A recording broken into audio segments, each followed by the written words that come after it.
saudara dan saudari jemaat yang dikasih oleh Tuhan. Hari ini kita berkumpul merayakan kebaikan dan anugerah Tuhan yang luar biasa dalam hidup kita. Dia begitu baik, mari naikkan syukur kita. Kita datang dalam hadiratnya, mari kita naikkan pujian ini bersama-sama. Haleluya.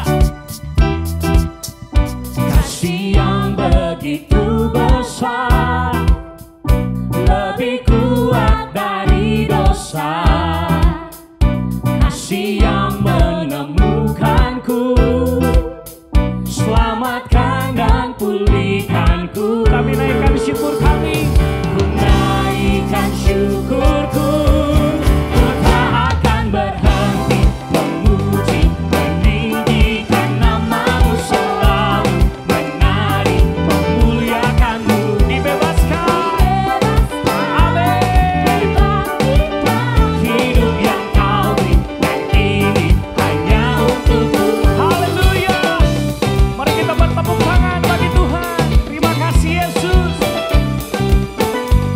Sama-sama katakan, kasih yang begitu besar, lebih kuat dari dosa. Sama-sama katakan, kasih yang menemukanku, selamatkan dan pulihkanku. Kami naikkan syukur kami. Angkat kedua tangan kita, katakan, ku tak akan berhenti. Mari lambaikan tangan bagi Tuhan. Haleluya. Kau layak ditinggikan Tuhan, dibangkitkan hidup yang kau beri. Sekali lagi katakan, takkan berhenti, takkan berhenti memuji, meninggikan namamu selalu. Mari bergerak, menari bagi Tuhan. Haleluya. Hidup yang kau beri dan kini hanya untukku. Haleluya. Mari bertepuk tangan bagi Tuhan kita. Haleluya Yesus. Kami bersyukur karena kebaikan-Mu. Sama-sama angkat kedua tangan kita. Ku naikkan syukurku, ku naikkan syukurku. Biar musik memuji Tuhan, kita bertepuk tangan. Haleluya. Mari tepuk tangan di atas kepala kita, come on.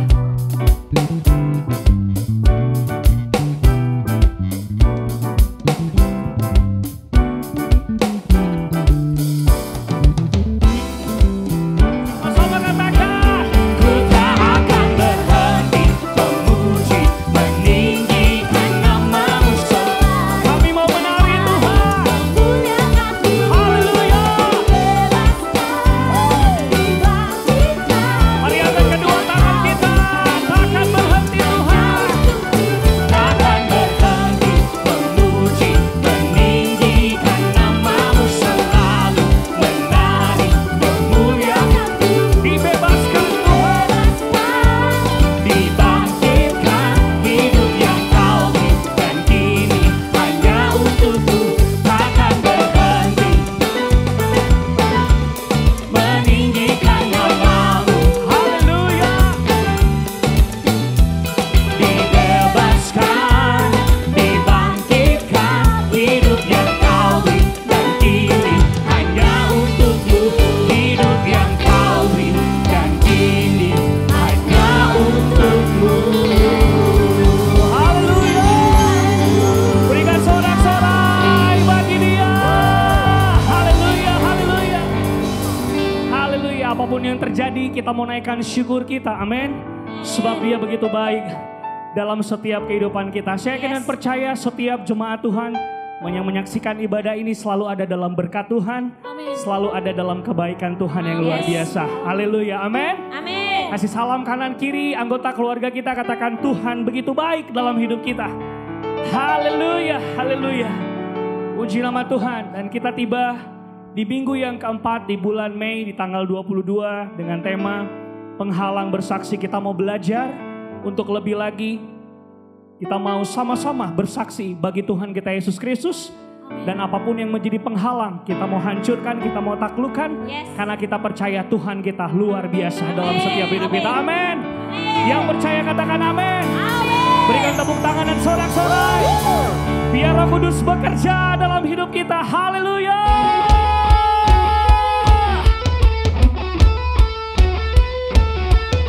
Biar Roh Kudus-Mu bekerja dalam hidup kami Tuhan.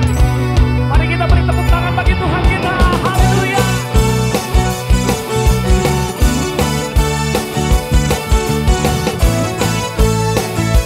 Sama-sama kita katakan pujian ini. Ya Roh-Mu yang hidup dalamku, Amin. memenuhi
kasih Roh Kudus.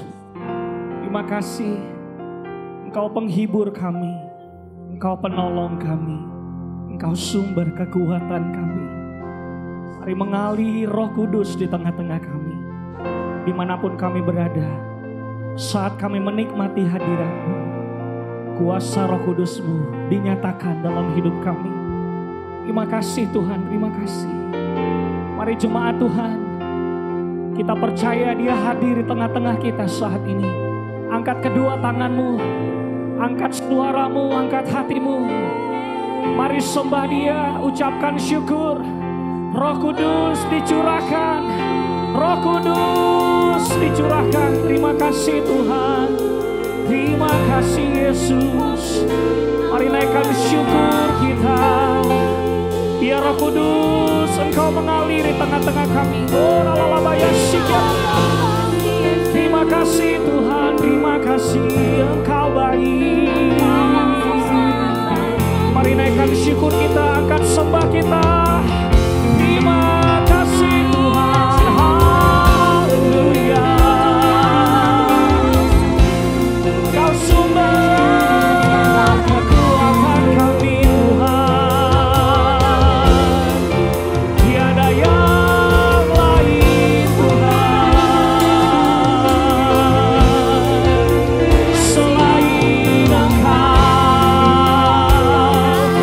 Mari sembah Dia, angkat suaramu. Haleluya. Kami sembah Engkau. Mari mengalir Roh Kudus di tengah-tengah kami. Haleluya. Terima kasih Tuhan. Terima kasih Yesus. Haleluya. Terima kasih Tuhan. Saat Engkau bangkit, Kau mencurahkan Roh Kudus-Mu atas kami. Menjadi penolong dalam hidup kami. Menjadi penghibur dalam hidup kami Tuhan. Terima kasih Yesus. Terima kasih Tuhan. Haleluya. Mari lebih dalam lagi kita menyembah Tuhan. Terima kasih Yesus.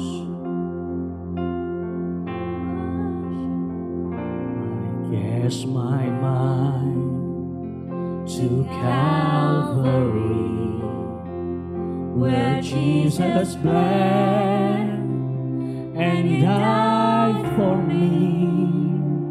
I see His wounds, His hands, His feet, my Savior on that cursed tree.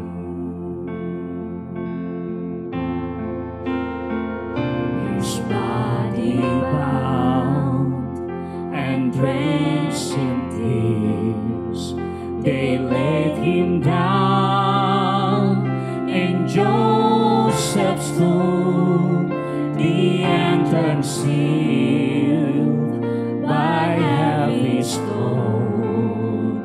Messiah still and all alone. Haleluya. Angkat kedua tangan kita katakan. Oh, praise the name of the Lord our God. Oh, praise His name forevermore. For endless day we will sing Your praise, oh Lord, oh Lord our God.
Amin Tuhan. Yes Lord. Haleluya. We will sing your praise, oh Lord our God. Sama-sama katakan. He shall return in robes of white. The blazing sun shall pierce the night, and I will rise among the saints. My gaze stands fixed on Jesus. Sekali lagi katakan, kita naikkan pujian ini bersama-sama katakan. He shall return in robes of white. The blazing sun. The blazing sun shall pierce the night, And I will rise and I will rise among the saints. My gaze. Haleluya. Biar musik menaikkan pujian ini, angkat kedua tangan kita sembah Dia. Haleluya.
ajaiblah karyamu.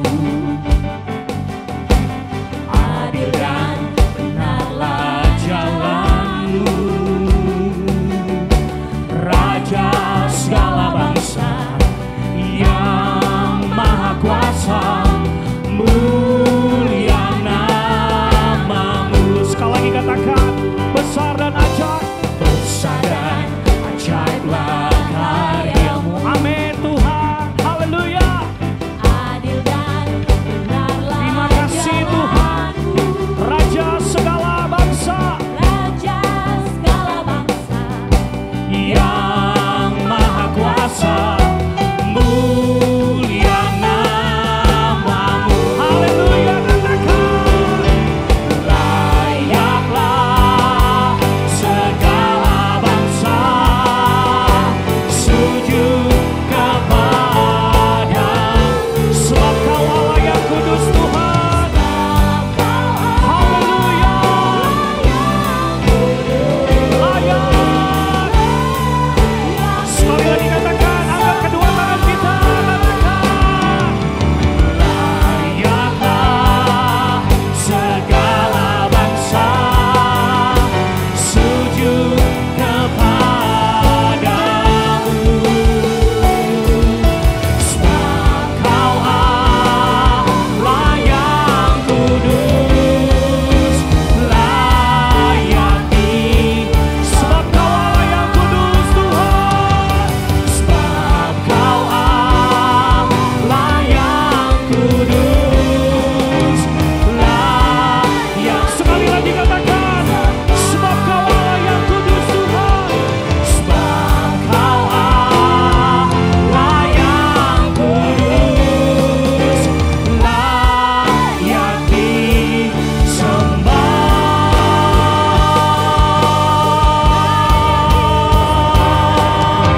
Haleluya. Berikan sorak-sorai. Haleluya, haleluya, haleluya. Haleluya, haleluya. Terima kasih Tuhan. Kau layak dipuji, Kau layak disembah. Kau Raja di atas segala raja, berdaulat penuh dalam hidup kami. ya Terima kasih Tuhan, terima kasih. Bapa kami yang di surga, dikuduskanlah namamu, datanglah kerajaanmu. Jadilah kehendak-Mu di bumi seperti di surga. Berikanlah kami pada hari ini makanan kami yang secukupnya, dan ampunilah kami akan kesalahan kami seperti kami juga mengampuni orang yang bersalah kepada kami. Dan janganlah membawa kami ke dalam pencobaan, tetapi lepaskanlah kami daripada yang jahat. Karena Engkaulah yang mempunyai kerajaan dan kuasa dan kemuliaan sampai selama-lamanya.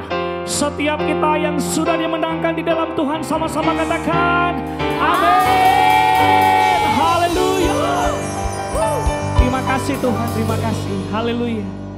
Saya kira dan percaya Tuhan disenangkan atas setiap pujian penyembahan kita. Amin. Segala pujian, segala hormat hanya bagi nama Tuhan kita Yesus Kristus. Dan saat ini Bapak Ibu Saudara dan Saudari jemaat yang kasih oleh Tuhan, mari kita sama-sama menyaksikan pengumuman untuk minggu ini. Selamat menyaksikan, Tuhan Yesus memberkati kita. Haleluya.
Shalom, Bapak Ibu Saudara yang kasih dalam Tuhan. Apa kabarnya hari ini? Saya percaya Bapak Ibu sekalian dalam keadaan sehat, dalam keadaan pemeliharaan Tuhan yang sungguh luar biasa sepanjang minggu ini. Dan di minggu hari ini saya akan membawakan khotbah dengan tema penghalang bersaksi. Nah, yang menjadi ayat penuntun saya minggu ini yaitu di 2 Timotius 1 ayat 6 sampai 8. Saya akan bacakan untuk Bapak Ibu sekalian ayat penuntun kita hari ini di 2 Timotius 1 ayat 6 sampai 8. Demikianlah firman Tuhan. Karena itulah kuperingatkan engkau untuk mengobarkan karunia Allah yang ada padamu oleh penumpangan tanganku atasmu. Sebab Allah memberikan kepada kita bukan roh ketakutan, melainkan roh yang membangkitkan kekuatan, kasih dan ketertiban. Jadi janganlah malu bersaksi tentang Tuhan kita, dan janganlah malu karena aku, seorang hukuman karena Dia, melainkan ikutlah menderita bagi Injilnya oleh kekuatan Allah. Puji Tuhan. Nah, seharusnya semua orang Kristen dengan yakin mengamini bahwa Injil ini merupakan kabar baik dari Allah yang membawa jaminan kehidupan kekal, dan seharusnya kematian tidak lagi menakutkan karena di seberang sana ada kehidupan lain yang lebih mengembirakan. Amin Bapak Ibu sekalian. Tapi memang ironisnya tidak semua orang Kristen siap mati bagi Injil. Mereka hanya mensyukuri kehidupan yang diberikan dari Injil, tapi tidak berani mengorbankan kehidupan, bahkan melakukannya bagi Injil tersebut. Nah, lalu yang menjadi pertanyaannya, bagaimana kita harus tetap mampu mengikuti dan melayani Tuhan dengan setia di tengah tantangan dan bahaya yang ada?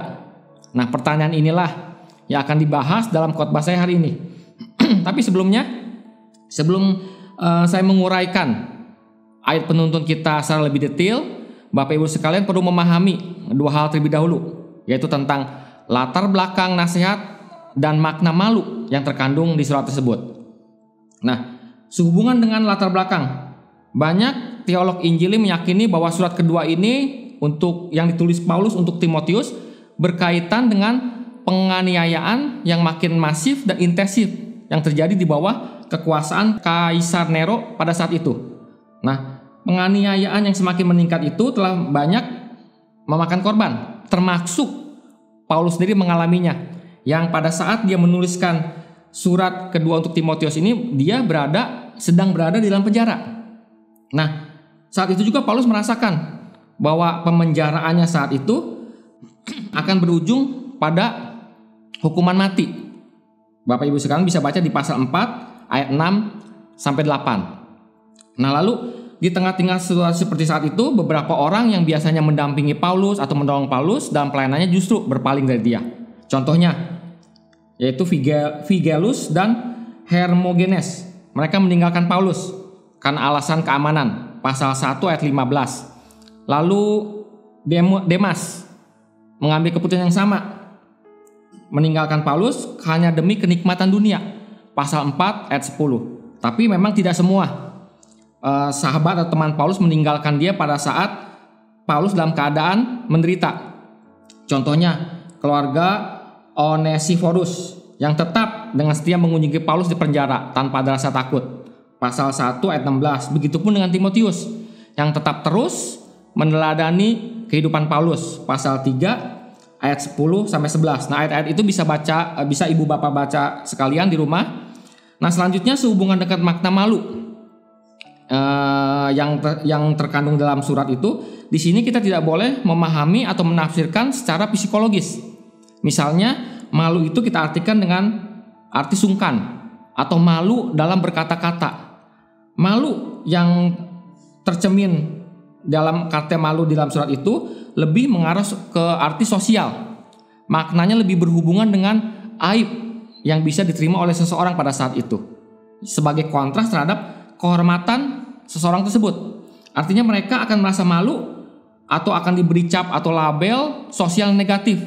Bahkan mereka bisa dikucilkan atau kehilangan dukungan dari komunitas. Oleh karena itu, malu dalam surat tersebut secara konsisten dikaitkan dengan penderitaan dalam hal arti kata pemenjaraan. Jadi bukan hanya sekedar penolakan. Nah, jadi arti kata malu tersebut lebih diartikan tentang kehidupan sosial mereka. tentang aib atau mungkin dikucilkan dari komunitas mereka. Nah, di tengah keadaan seperti itulah Paulus memberikan nasihat kepada Timotius yang merupakan anak rohaninya, di mana Paulus memperingatkan Timotius untuk tetap selalu mengobarkan karunia dan tidak menjadi takut atau bahkan malu tentang Injil. Dalam ayat 7 disitu dikatakan bukan roh ketakutan. Di ayat 8 dikatakan janganlah malu. Nah, tetapi memang kita tidak bisa memastikan apakah pada saat itu Timotius belum atau sudah mengalami ketakutan maupun rasa malu terhadap Injil itu. Yang jelas saya ingin katakan bahwa dua bahaya ini, takut dan malu, saling berkaitan dan menjadi penghalang, bahkan persoalan yang real dalam kita hari-hari juga memberitakan Injil dalam kehidupan kita. Nah, sekarang kita akan bahas sedikit tentang ayat penuntun kita. Nah, di ayat 6a kita dapat menemukan kata mengobarkan dalam bahasa aslinya, yaitu anazopereo. Yang kata tersebut hanya muncul sekali di dalam perjanjian baru. Dan penggunaan kata ini di Septuaginta yang mengandung arti menyiratkan sesuatu yang sudah redup dan perlu dikobarkan lagi. Nah, jadi arti dari kata mengobarkan di dalam perjanjian baru tersebut di kata Septuaginta ini mengandung arti menyiratkan sesuatu yang sudah redup dan perlu dikobarkan lagi. Saya akan ambil contoh tentang kisah semangat Yakub yang kembali dibangkitkan ketika melihat kereta yang dikirimkan oleh Yusuf untuk menjemput dia ke Mesir. Nah, hal ini tersirat secara eksplisit dikontraskan dengan arti Yakub yang sebelumnya telah menjadi dingin. Jadi hati Yakub saat itu setelah menjadi dingin, tapi setelah melihat bahwa ada kereta dari Mesir yang dikirimkan oleh Yusuf, semangat Yakub kembali bangkit lagi. Bapak Ibu sekalian bisa baca dalam Kejadian 45 kisahnya. Nah, lalu kata anazopereo juga muncul di dalam kitab Apokrifa di 1 Makabe 13 ayat 7. Pada saat itu Trifo, pejabat Mesir dari dinasti Ptolemeus, mengirimkan pasukan ke Yerusalem. Saat itu Simon berusaha membesarkan hati bangsa itu dan perkataan heroiknya mampu membuat semangat bangsa itu kembali dibangkitkan. Nah, berdasarkan dua penggunaan kata ini, maka tidak berlebihan apabila kita bisa menduga atau menafsirkan bahwa Timotius memang sudah mengalami kemerosotan semangat dalam menggunakan karunia-Nya pada saat itu. Dan dugaan ini semakin kuat jika dibandingkan dengan surat lain yang Paulus tuliskan, yaitu di dalam 1 Timotius 4 ayat 14a. Di situ Paulus hanya mengatakan kepada Timotius, jangan lalai dalam menggunakan karunia yang ada padamu. Tapi seberapa parah keadaan Timotius pada saat surat kedua ini ditulis, kita tidak bisa memastikannya. Yang bisa dipastikan adalah penyebab yang berkaitan dengan penderitaan, yaitu ketakutan dan rasa malu. Itulah sebabnya Paulus selalu mengingatkan kepada Timotius supaya tidak malu dalam memberitakan Injil. Dan Timotius juga perlu terus-menerus mengobarkan karunia Allah dalam dirinya. Nah, selanjutnya, karena beragam situasi atau terutama tekanan dalam penderitaan, itu berpotensi melumpuhkan hasrat seseorang untuk mengobarkan karunia-Nya. Roh kita tuh harus tetap selalu menyala-nyala melayani Tuhan. Jangan sampai roh kita padam. Dalam 1 Tesalonika 5 ayat 19. Oleh karena itu saya ingin mengingatkan untuk Bapak Ibu sekalian bahwa yang perlu kita ingat adalah karunia adalah sebuah kepercayaan, bukan kepemilikan. Jikalau kita tidak setia akan hal itu, maka karunia yang ada daripada kita akan diambil kembali daripada kita. Nah, jadi oleh karena itu Paulus juga tidak memberikan nasihat saja, namun dia juga menjelaskan beberapa cara untuk melakukan agar roh kita tuh tetap menyala-nyala, agar roh kita tuh jangan sampai padam. Kuncinya yaitu ada di anamim nesko, yaitu di ayat 6a yang artinya memperingatkan. Yang secara hurufiah kita bisa artikan dengan kata mengingatkan. Nah, sekarang apa saja yang perlu kita ingat agar kita mampu mematahkan penghalang-penghalang dalam kita memberitakan Injil? Ada 3 hal yang perlu kita ingat. Yang pertama saya ingin bagikan, yaitu kita harus mengingat peneguhan atas karunia kita. Ayat 6b. Nah, dalam bagian ini Paulus memberikan keterangan tambahan tentang karunia Allah yang dia maksud. Artinya karunia itu yang diberikan dalam diri Timotius melalui penumpangan tangannya bukan hanya sekedar penumpangan tangannya saja. Tapi menilik surat sebelumnya di 1 Timotius 4 ayat 14, kita dapat mengetahui bahwa penumpangan tangan yang dilakukan Paulus dilakukan bukan hanya oleh Paulus seorang saja, tapi juga dilakukan oleh penatua-penatua yang lain dalam turut menumpangkan tangan kepada Paulus. Dan peneguhan atas karunia itu juga dilakukan melalui nubuat. Dengan kata lain bahwa pemberian dan peneguhan karunia tersebut tidak mungkin keliru. Nah, jadi di saat Paulus menumpangkan tangan dan meneguhkan kepada Timotius bukan hanya dilakukan oleh Paulus seorang saja, tapi dilakukan juga oleh penatua-penatua yang lainnya. Bahwa Timotius saat itu diteguhkan, dilakukan penumpangan tangan, bahkan dinubuatkan. Jadi apa yang Timotius terima itu bukan hanya sekedar ya katakan main-main saja, atau mungkin bukan merupakan apa yang Tuhan suruh lakukan kepada Paulus. Tapi poin ini memang terlihat sederhana, saya ingin katakan. Karena pelayanan itu pastilah tidak mudah. Dalam kita melakukan pelayanan pasti banyak kita mengalami hambatan, tantangan, dan hasil juga tidak bisa terlihat. Bahkan keputusasaan kadang menghadang kita. Tapi di tengah situasi seperti ini, kita tidak boleh berkecil hati. Kita harus terus memandang kepada Allah yang telah memanggil kita. Oleh karena itu saya ingin katakan pada ibu-ibu sekalian bahwa karena Tuhan tidak pernah salah memanggil kita. Dan Tuhan tidak pernah salah mempercayakan sesuatu karunia kepada kita. Amin Bapak Ibu sekalian. Nah, hal yang kedua, apa yang perlu kita ingat? Hal kedua yang perlu kita ingat adalah kita harus mengingat bahwa roh yang Tuhan berikan dalam diri kita. Di ayat ke-7. Di sini kita dapat melihat kata sambung sebab di awal ayat 7 yang menunjukkan keterkaitan dengan penumpangan tangan di ayat 6 dengan memberikan roh yang positif di ayat 7. Karena melalui pentumpangan tangan itulah Allah memberikan roh tersebut. Dengan kata lain, Allah tidak memberikan karunia, tapi Dia juga menyediakan sesuatu bagi roh kita, sehingga kita mampu menggunakan karunia tersebut. Nah, roh yang dimaksud pastilah berhubungan dengan Roh Kudus yang telah ada dalam diri kita.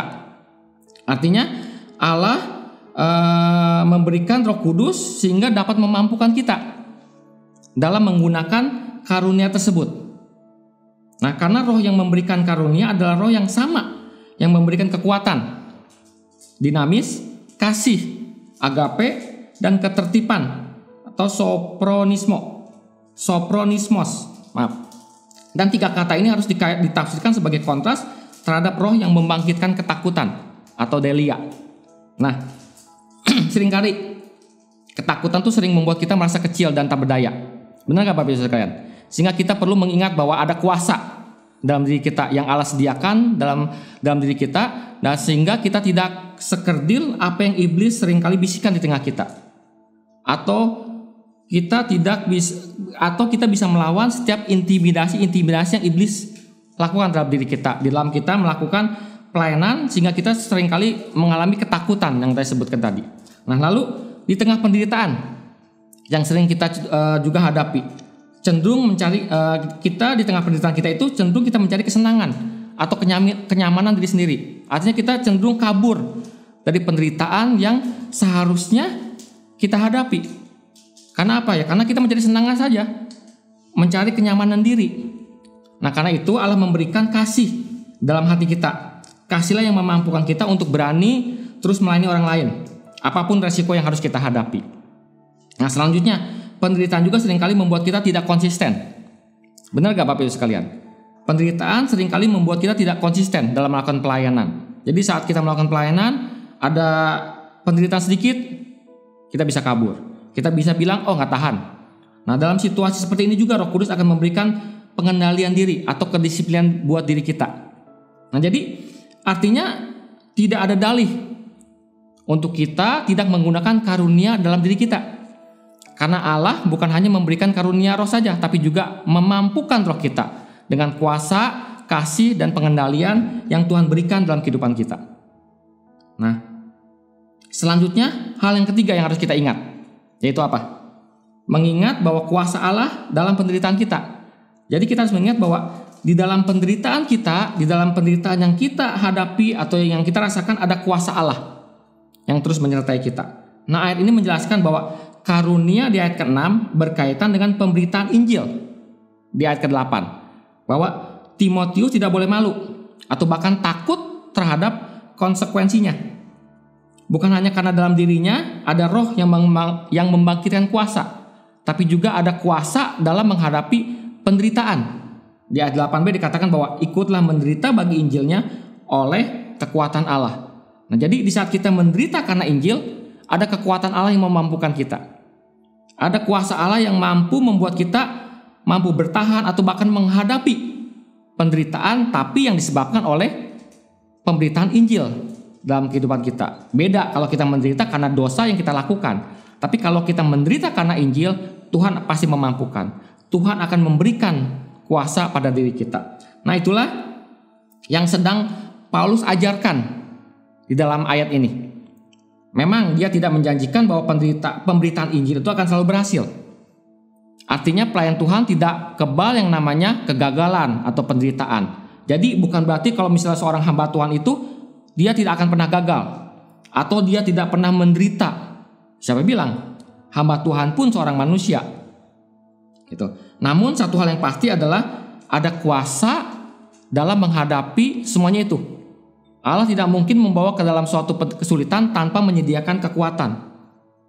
Jadi Allah tahu kapasitas kita, tahu setingkat mana kemampuan kita dalam menghadapi kesulitan. Bahwa Allah akan turut beserta dalam segala bentuk apapun di saat kita menghadapi tantangan, hambatan yang berdasarkan di saat kita memberitakan kebenaran firman Tuhan. Jadi kita jangan pernah merasa malu, jangan pernah merasa takut di saat kita menyampaikan kebenaran firman Tuhan sesuai dengan Injil yang Tuhan telah berikan kepada kita. Amin, Bapak Ibu sekalian. Nah, jadi yang menjadi kesimpulan dan perenungan kita semua di dalam khotbah saya hari ini yaitu bagaimana dengan situasi Anda saat ini? Apakah cinta mula-mula dalam diri saudara sudah pudar? Atau mungkin apakah semangat dalam pelayanan saudara sudah mulai padam?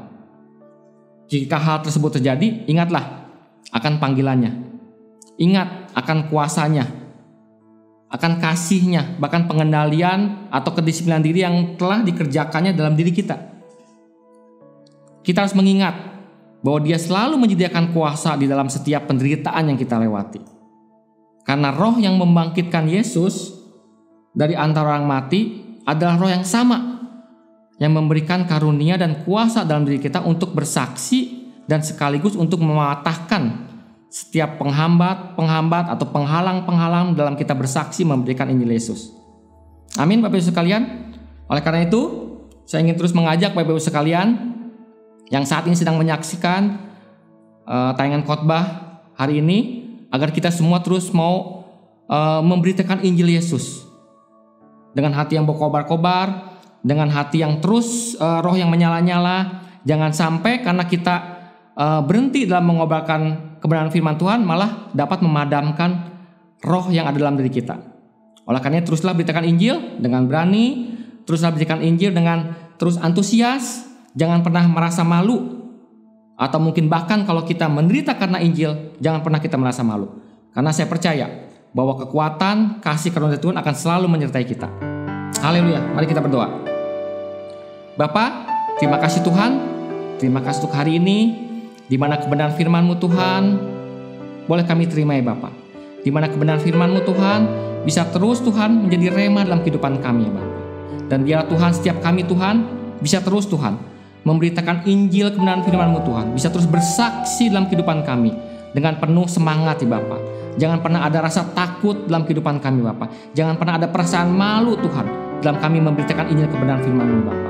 Karena kami percaya Tuhan ada Roh Kudus Tuhan yang sungguh dahsyat Tuhan yang telah tinggal dalam diri setiap kami Bapa, yang memampukan kami, memberikan kami keberanian, memberikan kami kemampuan Tuhan dalam berkata-kata, dalam melakukan segala sesuatu Tuhan. Sehingga kami bisa terus Tuhan bersaksi karena kebenaran firman-Mu Bapa.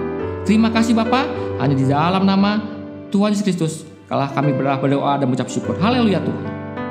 Amin.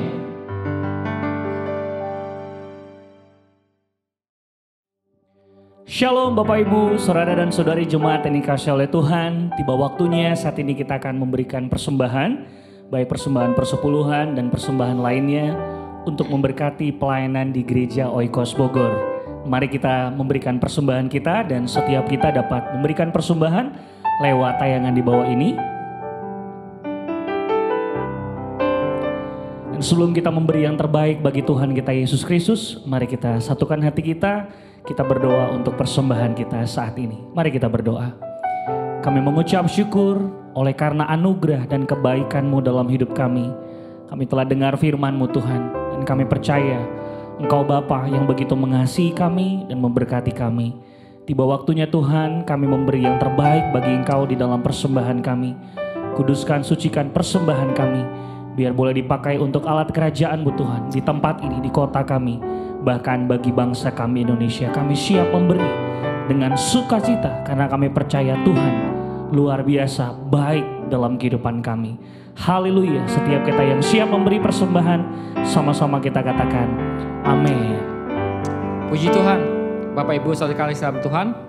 Saya percaya Bapak Ibu sekalian masih terus tetap setia dalam hal memberikan persembahan, baik itu persembahan persepuluhan maupun persembahan mingguan sebagai bentuk ketaatan kita semua. Dan saya percaya juga dalam hal memberikan persembahan, Bapak Ibu sekalian dapat memberikan persembahan dengan hati yang penuh ucapan syukur dan sukacita, bukan karena keterpaksaan. Amin Bapak Ibu sekalian. Sekarang tiba saatnya kita di penghujung akhir dari ibadah kita. Saya mengajak Bapak Ibu sekalian untuk bersatu dalam doa syafaat. Mari kita berdoa. Bapa, terima kasih Tuhan. Terima kasih untuk penyertaan Engkau Tuhan dalam ibadah kami hari ini Bapa. Dari awal, pertengahan hingga akhirnya Bapa. Engkau terus bersama-sama kami Bapa. Bahkan Engkau memberkati kami Bapa. Melalui pujian penyembahan kami hari ini Bapa. Melalui penyampaian firman-Mu hari ini Bapa. Di mana pesan-pesan-Mu Tuhan telah Kau sampaikan Tuhan. Apa yang menjadi isi hati-Mu Tuhan telah menjadi berkat bagi setiap kami semua Tuhan. Terima kasih Bapa untuk hal setiap apapun Tuhan yang boleh Kau berikan, Kau percayakan dalam kehidupan kami. Baik itu dalam pekerjaan kami, baik itu dalam kehidupan rumah tangga kami, pernikahan kami, anak-anak kami Tuhan. Apapun Tuhan yang boleh kami terima, boleh kami rasakan sebagai berkat-Mu Tuhan yang sungguh luar biasa dalam kehidupan kami ini Bapa. Sungguh kami mengucap syukur Tuhan akan segala sesuatu Tuhan yang terus Tuhan boleh Kau limpahkan dalam kehidupan kami Bapa. Bahkan pelayanan-pelayanan kami sekalipun Tuhan. Terima kasih Bapa. Kalau Engkau terus bisa mempercayakan Tuhan setiap ladang kepercayaan dalam kehidupan kami ini Bapa. Di mana Tuhan apapun Tuhan yang Kau percayakan Tuhan atas pelayanan kami ini Bapa. Kami bisa terus Tuhan merawat pelayanan ini Bapa. Kami bisa terus menjalankan pelayanan kami ini Bapa dengan terus sukacita, dengan terus berpengharapan hanya kepada-Mu ya Bapa. Dan biar setiap kami semua Tuhan bisa menjadi saksi-saksi-Mu Tuhan, yang bisa terus bersaksi Tuhan. Seperti apa yang Kau sampaikan melalui firman Tuhan Tuhan. Kami bisa bersaksi dengan tidak penuh takut ya Bapa. Kami bisa bersaksi dengan tidak malu-malu ya Bapa. Sehingga apapun Tuhan yang menjadi kebenaran firman-Mu Tuhan bisa kami sampaikan dengan antusias, dengan setiap keberanian Tuhan yang Roh Kudus mampukan pada setiap kami. Terima kasih Bapak untuk semuanya. Dan juga Tuhan, kami juga serahkan Tuhan dan berdoa terus Tuhan untuk gereja kami Tuhan, Gereja Oikos Bogor Tuhan. Terima kasih juga Tuhan untuk penyertaan Engkau atas gereja kami sampai saat ini ya Bapak. Di mana kami boleh terus Tuhan melayani Engkau dengan penuh sukacita ya Bapak. Kami percaya Tuhan, apapun yang kami kerjakan dalam pelayanan kami Bapak, bisa menjadi pelayanan yang menyenangkan hati-Mu Bapak. Bisa menjadi pelayanan yang berkenan di hadapan-Mu Bapak. Bahkan kami juga percaya Tuhan, pelayanan kami juga Tuhan bisa menjadi pelayanan yang bisa memberkati banyak orang ya Bapak. Dan kami juga berdoa Tuhan terus untuk gereja-gereja yang lain Bapak. Bila kami semua terus Tuhan, gereja-gereja-Mu Tuhan bisa terus bersatu Tuhan. Menyampaikan Tuhan apa yang menjadi pesan-pesan-Mu Tuhan dalam amanat agung-Mu ya Bapak. Kami bisa terus Tuhan mencari jiwa-jiwa Tuhan. Kami bisa terus memenangkan jiwa-jiwa Tuhan yang belum mengenal Engkau, bisa kami perkenalkan Engkau dalam diri setiap mereka ya Bapak. Kami bisa memenangkan Tuhan setiap jiwa-jiwa Tuhan untuk dibawa ke hadapan-Mu Bapak. Dan biar semua Tuhan, apa yang kami kerjakan Tuhan atas gereja-gereja-Mu Tuhan bisa menjadi hal yang bisa terus memuliakan nama Bapa. Nama-Mu yang ditinggikan Tuhan, nama-Mu yang dimuliakan Tuhan atas setiap pelayanan gereja-gereja-Mu ini Bapa. Terima kasih Bapa. Dan juga kami juga berdoa Tuhan, untuk bangsa dan negara kami, untuk kota di mana kami tinggal saat ini Bapa. Kau memberkati kota kami Bapa. Kau memberkati pemerintahan kota kami Bapa. Biarlah Engkau terus Tuhan memberikan Tuhan pemimpin Tuhan yang terus bisa menyelesaikan Tuhan, mengemban amanah Tuhan yang dipercayakan atas setiap mereka ya Bapa. Mereka bisa mengerjakan Tuhan setiap tugas-tugas pemerintahannya dengan baik dan benar ya Bapa. Bisa menjadikan Tuhan setiap rakyatnya Tuhan, bisa merasakan Tuhan setiap kebaikan Tuhan yang Kau percayakan pada setiap mereka ya Bapa. Bahkan untuk bangsa dan negara kami juga Tuhan. Kami juga berdoa untuk pemimpin bangsa dan negara kami Bapa. Untuk presiden dan wakil presiden bangsa kami ini Bapa. Kau terus berikan Tuhan mereka kekuatan Tuhan. Roh yang terus dalam pimpinan Engkau juga ya Bapa. Sehingga mereka bisa terus Tuhan memimpin negara kami ini juga Tuhan. Untuk keluar Tuhan dari setiap apapun kesulitan yang kami hadapi hari-hari ini Bapa. Bahkan Tuhan untuk permasalahan COVID juga Tuhan. Kami percaya Tuhan Engkau akan melalui semua ini ya Bapa. Engkau akan membangkitkan kembali Tuhan bangsa kami Tuhan dari setiap ketertinggalan, keterpurukan Tuhan. Apapun permasalahan Tuhan, kami akan hadapi semua itu Tuhan dengan pemimpin-pemimpin bangsa yang baik dan benar ini Bapa. Sehingga mereka juga Tuhan dapat mengemban setiap tugas-tugas pemerintahan Tuhan yang dipercayakan kepada setiap mereka ya Bapa. Terima kasih Bapa untuk semuanya. Kami percaya juga Tuhan setiap hal apapun Tuhan yang Kau berikan dalam setiap kehidupan kami Tuhan, kami juga bisa terus mengerjakannya Bapa. Dan sebelum Tuhan kami mengakhiri ibadah kami ini Bapa, kami juga rindu untuk menerima berkat yang daripada-Mu Bapa. Mari saya undang angkat Bapak Ibu sekalian untuk mengangkat kedua tangan kita untuk menerima berkat. Terimalah berkat dari Allah Bapa Surgawi, cinta kasih, damai sejahtera, sukacita yang berlimpah-limpah dalam kehidupan kita. Dan terimalah berkat dari Tuhan kita Yesus Kristus yang telah mati dan bangkit, bahkan telah memberikan jaminan kehidupan kekal untuk kita untuk selama-lamanya. Dan terima berkat dari Roh Kudus yang telah tinggal dalam diri kita, yang memberikan kekuatan, kemampuan, menuntun, memimpin setiap langkah-langkah kita hari lewat hari. Dan bila semua ini Kau terus memberikan semangat roh yang terus menyala-nyala dalam setiap kita melakukan kebenaran firman-Mu. Hanya di dalam nama Tuhan Yesus Kristus kami telah berdoa dan mengucap syukur. Mari setiap kita yang telah menerima berkat dan percaya, mari sama-sama katakan amin. Haleluya. Puji Tuhan. Saya berharap Bapak Ibu sekalian terus mengikuti ibadah bersama kami Gereja Oikos Bogor dan terus dapati setiap pembelajaran dari setiap kebenaran firman Tuhan yang disampaikan melalui hamba-hambanya, sehingga kehidupan kita semakin hari bisa semakin dewasa dalam iman kita, semakin bertumbuh dalam kebenaran firman Tuhan. Terima kasih, sampai bertemu kembali dalam ibadah kami minggu depan. Tuhan Yesus memberkati.